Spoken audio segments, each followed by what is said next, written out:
Assalamualaikum warahmatullahi wabarakatuh. Izin menyampaikan hasil penelitian saya di lapangan dengan judul skripsi penerapan model problem-based learning berbantuan media PowerPoint dalam meningkatkan kemampuan pemahaman siklus air tanah pada siswa sekolah dasar kelas 5. Nama saya Rita Azhara, NIM saya 180600543, kelas B1 2019. Yang pertama adalah latar belakang. Yang akan saya bahas pertama kali adalah kondisi ideal. Tujuan pembelajaran IPA yaitu untuk mengembangkan pengetahuan dan pemahaman konsep IPA yang bermanfaat dan dapat diterapkan dalam kehidupan sehari-hari.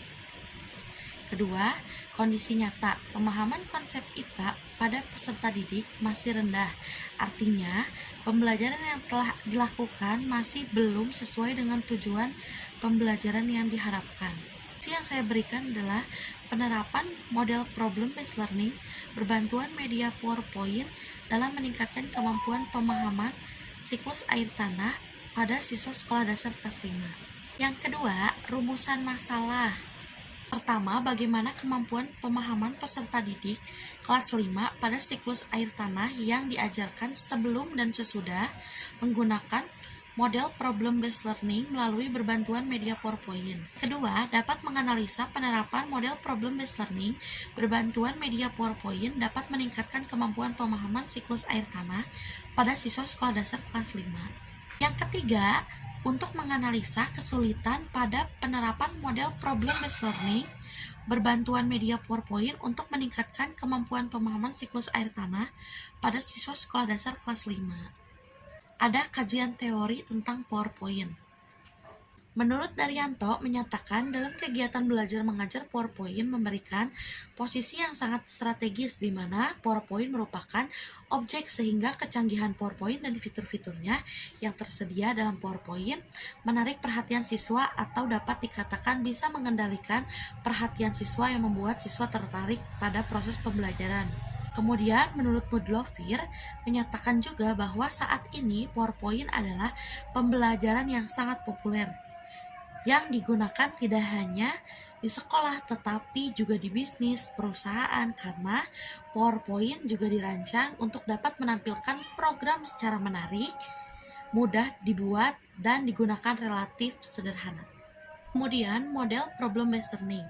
Model problem-based learning adalah model pembelajaran yang bercirikan adanya suatu masalah sebagai konteks untuk peserta didik belajar berpikir kritis dan keterampilan memecahkan masalah serta memperoleh pengetahuan menurut Soimin tahun 2020. Kemudian ada pun sintak langkah-langkah model problem-based learning. Yang pertama adalah orientasi pada masalah, yang kedua mengorganisasikan siswa untuk belajar, yang ketiga membimbing individual maupun kelompok, yang keempat mengembangkan dan menyajikan hasil, yang kelima menganalisis dan mengevaluasi proses pemecahan masalah. Metode penelitian yang saya gunakan adalah mixed method research. Saya melakukan penelitian di SD Karakter Azhara di Bandung dengan 18 responden, 10 laki-laki dan 8 perempuan di kelas 5.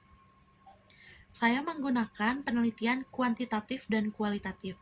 Kuantitatif di sini adalah menyebarkan lembar tes pemahaman konsep, sedangkan penelitian kualitatif adalah memberikan angket tertutup dan wawancara.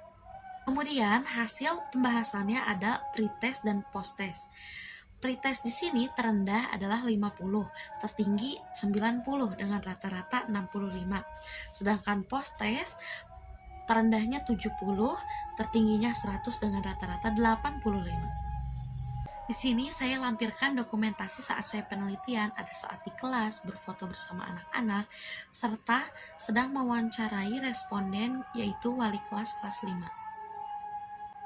Baik, kesimpulan dari penelitian ini adalah penggunaan model problem-based learning cukup efektif dalam meningkatkan materi siklus air tanah pada siswa kelas 5. Tetapi ada juga kesulitan yang dihadapi peserta didik pada materi siklus air tanah ini, yaitu peserta didik harus mencari sebuah informasi dan jawaban sendiri atas permasalahannya.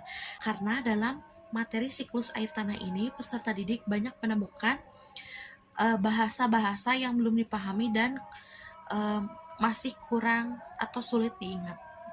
Kemudian ada saran, berdasarkan pengalaman dalam melaksanakan penelitian, maka saya sebagai peneliti menyarankan satu, sebagai alternatif untuk menyampaikan materi pembelajaran di sekolah, guru dapat mengembangkan model problem based learning untuk materi dan tingkatan kelas yang berbeda.